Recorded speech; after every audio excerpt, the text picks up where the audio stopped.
Welcome to More Than Money with your host, Ross Marais. This episode of More Than Money is brought to you by More Time Financial, a financial planning company who are on a mission to help young Australians make smarter decisions with money by providing real-life financial advice, coaching, and financial education. Hey, what's up? It's Ross Marais. Welcome back to another episode of More Than Money. On this podcast, I have real conversations about lifestyle, money, and business. Sometimes I share interviews with business owners and entrepreneurs about starting their own business and their journey. Other times we do financial education and informational episodes to help you make smarter decisions with money, just like this one. So if you're new here, consider subscribing. Now, before we get started on today's episode, this is just a friendly reminder in order to keep our lawyers happy that in preparing this podcast, myself and any contributors have not taken into account any particular person's objectives, financial situation, or needs. So before acting on any of this information, you should consider its relevance to your personal circumstances, and if required, seek the assistance of a licensed professional. So one of the biggest problems that I find when working with my clients in my role as a financial planner, where a large portion of our job is to help people plan ahead, set goals for the future, etc., is that a lot of people don't have a clear plan of what they want to do with their life, or they're just lacking clarity of exactly what they would like their life to look like, both now and in the future. And I believe this is because for a lot of people, they either don't know where to start to answer this question, or they become so busy that they've never stopped to take the time for themselves to think about it long enough to make it a meaningful discussion. And I found that without having this clarity, it can lead to people either just continuing to do what they've always done, or just follow the crowd, do what everyone else is doing, and potentially end up chasing the wrong goal entirely and living someone else's life. A quote that I heard just the other day, which I think it sums this up perfectly, was from Thomas Merton. Probably saying that wrong, but Thomas Merton. He said, "People spend their whole lives climbing the ladder of success, only to find once they reach the top of that ladder, it's leaning against the wrong wall." And I think that just encapsulates the whole essence of planning, setting goals, living your own life, being intentional with what you're doing. So in today's episode, we're talking about creating your wish list, creating and setting goals with the intention of helping people figure out where do they want to be, what do they want to be doing, what do they want to achieve, and most importantly, why do they want to do those things. So this episode is following on from last week's episode where we talked about getting financially sorted and helping you to work out exactly where you are right now, which is the pivotal first step in this process. So if you haven't already, go back and listen to episode 45 and then come back into this one and get going, because we can't start planning where we want to be until we're 100% clear in terms of where we are right now. So we need to figure out exactly where we are right now. Then we can start putting them pieces together and help you to figure out exactly where you want to be in the future. So if you have been following along from last week, what we're doing over the next coming weeks, the next couple of episodes, is breaking down the financial planning process that I go through with my clients in my business, More Time Financial. So this is the second step, and it's all about goal planning and goal setting. So let's get started with the goal planning process. While everyone's combination of goals are unique to their own circumstances, because I work with a lot of clients around the same age going through similar life experiences, the most common goals remain roughly the same.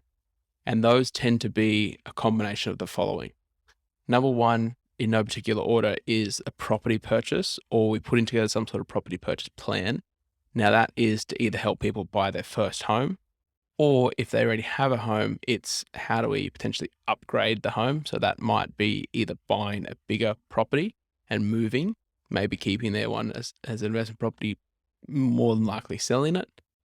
The other one is a renovation plan. So they like where they live, they like the area, it's good for schools, etc. But it's just not big enough, or it just doesn't suit their needs. So that we put together a renovation plan. So they want to renovate their current property.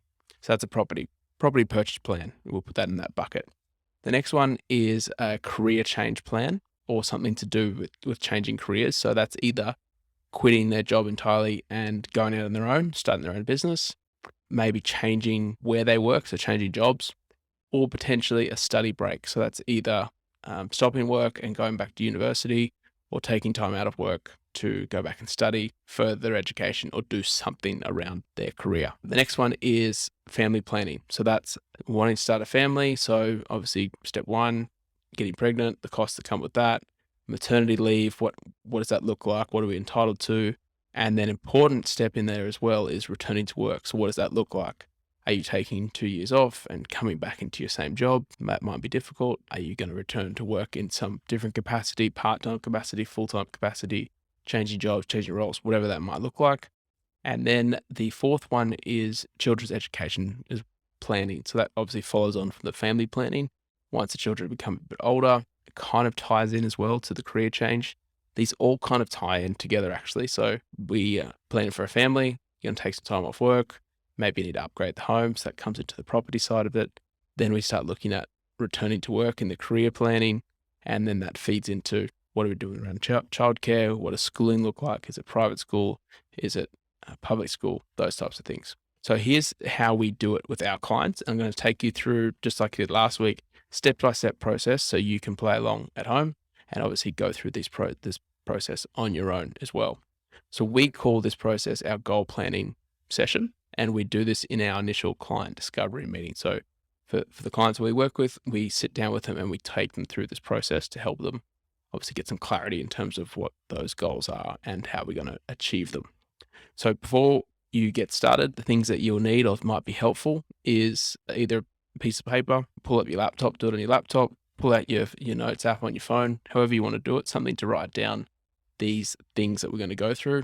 And ideally, if you could allow yourself 30 minutes to an hour of undistracted time, obviously putting your phone on, do not disturb if you're on your phone, no kids, no emails, try and set some time to yourself to go through this process, because it's going to be really helpful if we can do it undistracted. Now, obviously, if you have to come back to it, that's fine, but see how you go with an undistracted 30 minutes or an hour to try and get through this. Now, just like I did last week, there is a list of resources at the bottom of this episode. So in the description, check out the resources which will help you go through this process and hopefully give you a bit more clarity in terms of what the steps you need to take. All right, so step number one is to create your wish list. Now, if you could do this, ideally you want to try and do this rapid fire. I'm sure you've got things on your list already, those things that you think about, you dream about, when you're bored at work, you think about, wouldn't it be nice to do these certain things? So start to jot these down, take as much time as you need, but try and go through it without giving it too much thought just yet. You just want to kind of get some things down to start the planning process. So the first round that I would recommend you go through, if you need some prompts, it might be helpful to ask yourself these questions, which is slightly modified version of the quote from Alan Watts, which again, another quote that I really like, which is, what would you do if money was no object? Now, there's a really great YouTube clip. There's actually thousands of them with that quote built into it. And I'd recommend just going to YouTube and Google, what would you do if money was no object? And you'll see what I'm talking about. But right at the top of the page, if money wasn't an issue, I'd love to. Change out that however you like, but that's a phrase that I like to work through with my clients. So if money wasn't an issue, I'd love to ... So the first thing you want to do is write down the what. What is that thing? What is that thing you think about? For example, if money was no issue, I'd love to buy our dream home. I would love to build my dream home, something like that. Now that gives you the what. So what is that thing? And then secondly, you want to put some context around it and try and be as detailed as possible. So the more detailed, the better. So give it some description, give it some thought, give it some body to it. For example, my what is, I would love to build my dream home. And then the description around that, I'd say, well, what type of home? Is it a house? Is it a townhouse? Is it an apartment? Is it in the suburbs? Is it out in the country? Is it in the valley? How close is it to schools? How close is it to beach? What size of yard do I have? Is it somewhere for the kids to play? Whatever that is, you want to try and build that out as much as possible and make it your own. And that leads to the third part of that is why. Why do you want to achieve those things? Why do you want to do those things? Why do you want to build your dream home? why do you want to do X, Y, Z? And the more clear we can get on the why, it's going to make this thing, whatever it is, a lot more real. And it's going to help you understand exactly what it is you're trying to do it and why do you want to do it. So I found that is more times than not the missing piece, that for a lot of people haven't thought about that why component. So I want a brand new car. Great. Why? What does that mean to you? Why do you want it? Why do you want that particular type of car? Why do you want that color of car? What is that going to mean? How's that going to make you feel? All those things, those intangible things, can be really helpful if we can get super, super clear on why you want to do what it is you want to do. So if you're needing some more assistance around going through this process, some headings or some starting points that might be helpful is break it down into financial goals. So whether that's a debt target, a debt goal, if money was no object, I'd love to be debt free. I'd love to have $500,000 in the bank. I'd love to have $1 million in investments, $200,000 in investments, whatever it is. So those are your financial goals. Start to jot those down. Now, obviously, these are going to interchange to the next category, which is lifestyle goals. So lifestyle goals have obviously financial implications, but just put them into those categories. So for example, I would love to be working 3 days a week, 1 day a week, 2 days a week. I'd love to have X amount of weeks of holidays. So I'd love to have 10 weeks of holidays. I'd love to be able to take 3 months of holidays. And the next one could be around career and job. So what type of job would you like to be doing? Would you like to go back and study some more? Do you have the goal or the wish of wanting to start a business? So those are around those career. And then relationship goals. So would you like to get engaged? I'd love to get married. I'd love to start a family, have children. How many children would you like? What does that mean? Etc. So you start to go through that process. So what is it that you would like to do? What is that thing on your wish list? Give it as much description or as much detail as possible, and then be super clear on why do you think you'd like to do that thing.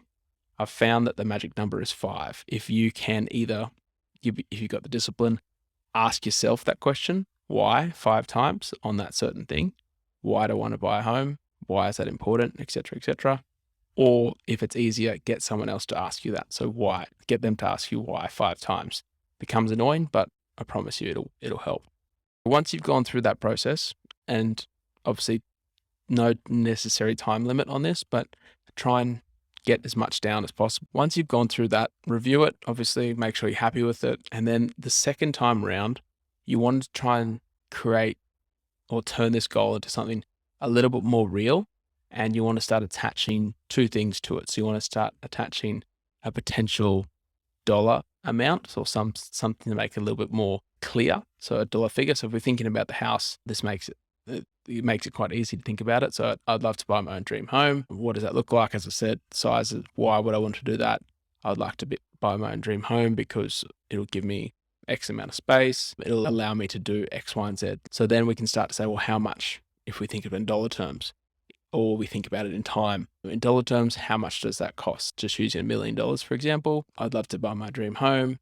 That would be worth $1 million, for instance. If it's between a smaller number and a large number, choose a large number just for this exercise. How much dollars, how much time will that take? If I was going to change jobs, how much time do I want to spend on doing those things? If I'm going to start my own business, how much time do I allocate to that? And then the next part of that is the time frame. So when would you like to achieve these things by? Are we thinking in weeks? Are we thinking in months? Are we thinking in years? Ideally, you want to try and get as much clarity as possible when it comes to setting these goals or these plans for the future. We've got the what it is, we've got the description, we've got the why, we've got the how much, time or money, and then we've got the when, so we've got the time frame. So you want to try and take that thing and turn it into something a bit more clarity, a bit clear in terms of those time frames. So that is our wish list. So we've created a wish list of those things that you would love to do if money was no object or if money wasn't an issue. Once we've got that wish list and we're happy with it, the next step that we move on to with our clients is we go through and create what's called a goals board. We're using the list that we've created in our wish list. Now it's time to decide whether these things that we've just listed out are going to remain on our wish list and maybe aren't that important. Maybe it's just those kind of things that I wish I could have a Ferrari. Is it actually that important? do I actually want to start planning and taking some action towards it? Yes, maybe, maybe not. If it's maybe and it's not that important, leave it on the wish list. If it's something that you think it's actually something that you want to achieve and something you want to work hard towards, then we move it to our goals board and we start to work through these next steps. Step number 1 in this process of once we've got the list of things that we want to add to our goals board is we want to decide, is this thing, house, car, business, X amount of days working, starting a business, whatever that thing is it a must have? So a must have in our eyes is it's happening. It's a non-negotiable. We're doing it. What do we need to do to make this happen? It's going ahead. Just tell me how we're going to do it, but it's happening. Or is it a want to / nice to have? So it's a maybe one day, it would be nice. Yeah, not too fussed if we don't achieve it, but it would be great if we could. But it's not a must have. So there's a clear difference between those two things. It's a must have or it's a want to / nice to have type of thing. So that's the first section. We want to go through that and split that wish list into two, must have and nice to have. And then we want to try and structure this into those time frames. So we want to break those time frames into groups. So we want to take all those short-term time frames and put them into one, those medium-term and long-term. Now define those time frames however you like, but I've found a little trick or something that's useful to make it more tangible is to put your age next to it. So if it's a 10-year goal, in my case, I'm 30 now. In 10 years' time, I'm going to be 40 years old. So if I had a 10-year goal, I would write my age next to it. And then that starts to make it a lot more real. And you can obviously start to think about, well, what does it look like if I'm 40? Should that be a 5-year goal if that makes me 35 instead of 40? Or should it be a 7-year goal? You can start to play with it because when we see our age, it starts to make it more real. The other little tip that I found useful is to make this process as visual as possible. For most of us, we are visual learners, either writing these down onto yellow Post-it notes and putting them up on a whiteboard or putting them up somewhere on a mirror, and you can start to map these out and move them around as you need to. Or I've got a super, super basic template listed in the resources below. Feel free to use that.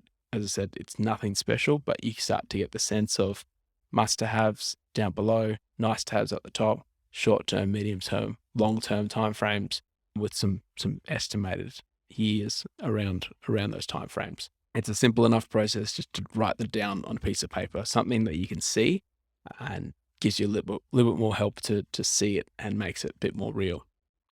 If you've gotten to this point and you're not really sure what you should be doing or how you should be writing these out or what this might look like, I wanted to give you some examples of the goals that we've set for our clients recently. A little bit of description, things to give you some clarity of what this might look like as you go through this process. So the first one was around family plans. The clients said they wanted to start trying for a baby in the next 6 to 9 months, and they would like to have sufficient funds to be able to pay for baby things, so prams, clothes, etc. We put a little bit of costings around that to say, okay, well, ideally, obviously planning for a baby, we would like to have $10,000 available in the next 6 to 9 months, so then we're not stressed about buying those things. That was one of them. Obviously, on the back of that, we started talking about, or the client started talking about maternity leave. So we put together a plan for that to say, okay, well, we would like to have the option of one of us to be able to take a minimum of 12 months off work for maternity leave, and ideally have the shortfall covered. So the shortfall in this context was, what is the difference between what you're entitled to from the government and what your employer will give you, if anything? In this case, they were able to get some from their employer, so there's going to be a gap from that 12-month period. So we started to think about those things, saying, well, ideally we'd like to take 12 months off work.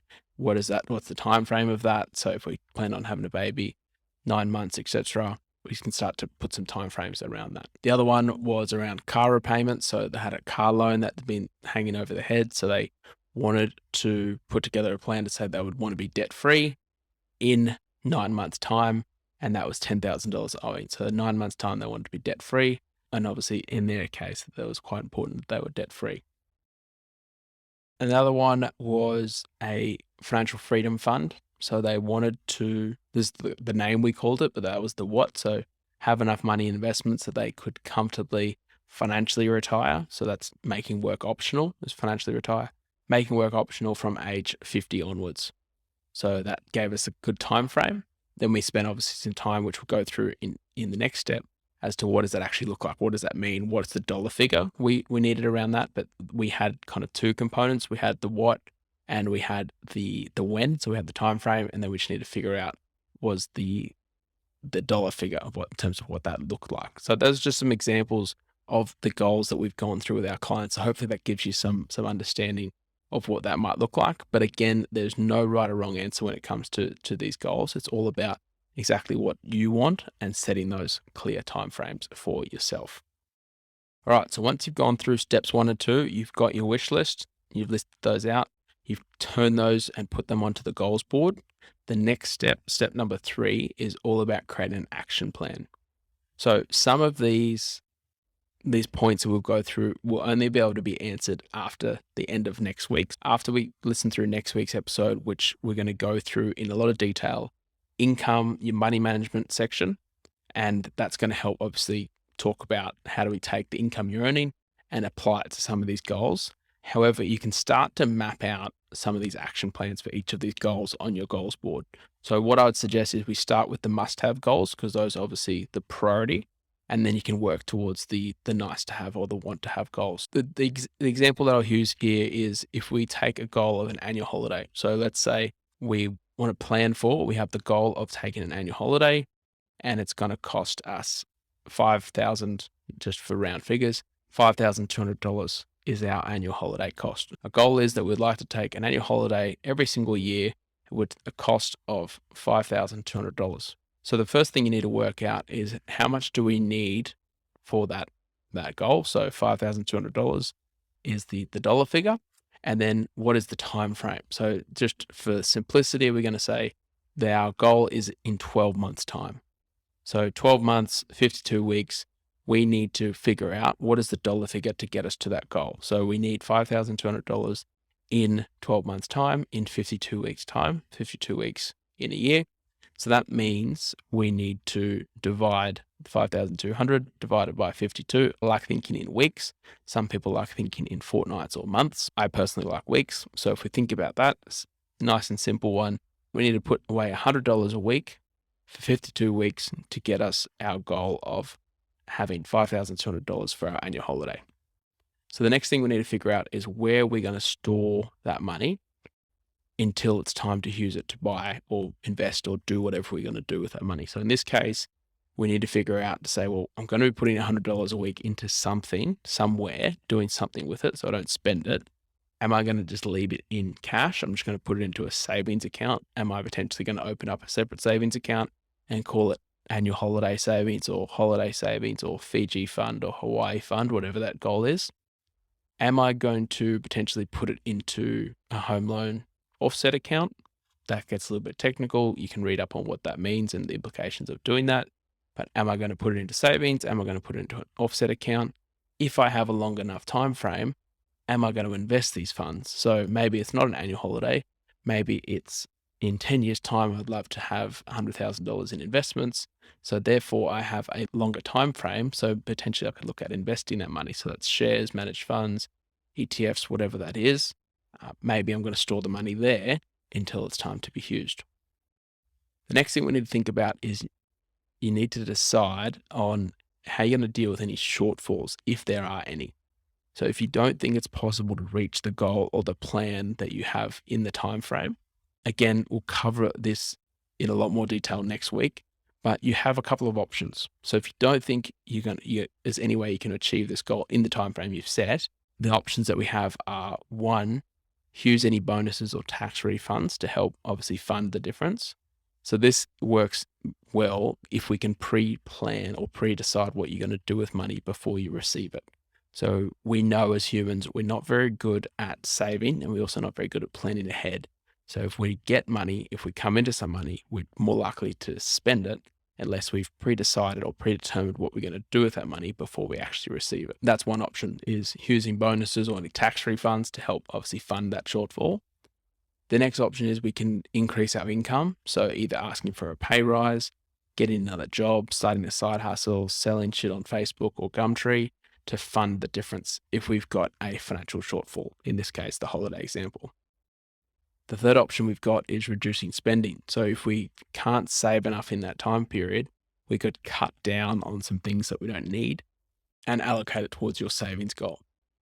Alternatively, the last option is we push out the target date. So you say, well, I'd love to go on a holiday every 12 months, but my savings, my situation, I can't afford to do that. So what about if we go on a holiday every 18 months? So that we've pushed out that target date, gives you some more time to save up for whatever that goal is. Now, obviously, this holiday example is a super simplistic way of looking at it. Your goals might be more complex and obviously take some bigger plans or bigger planning exercise to go through, which as I said, we'll go through that in a lot more detail in the weeks to come as we go through the financial planning process. But hopefully this has given you a good understanding of the steps to take. So just before we wrap up, I want to give you a recap on the steps to take when you're going through this goal planning process for yourself. Step number 1 is you want to create your wish list. Start to think about all those things that you think about or you wish you could do when you're bored, when you're at work, when you should be working, all those things you wish you could be doing, that dream job, that dream house, the dream car, the dream holiday, that dream lifestyle, the dream family, all those things that you wish you could have. Start to list those out. And then you want to go through those goals board and start to order it in importance and time frame. So what are your must-haves? What are your nice-to-haves? Are these short-term goals? Are these medium-term goals? Are these long-term goals? Again, defining those time frames however you like, but you want to get some clarity around that. Step number 3 is you want to create an action plan. So everything on your goals board, every item that you've landed on your goals board, you want to create a clear action plan. So what needs to happen to get me from where I am now to get me to achieving that goal? What actions do I need to take? And how am I going to do this? Am I going to be able to do it on my own? Do I need my partner to help me? Do I need to hire a professional to help me to do these things? Again, if your goals are a little more complex, you go and speak to someone like myself, speak to a financial planner, speak to your mortgage broker, speak to your accountant.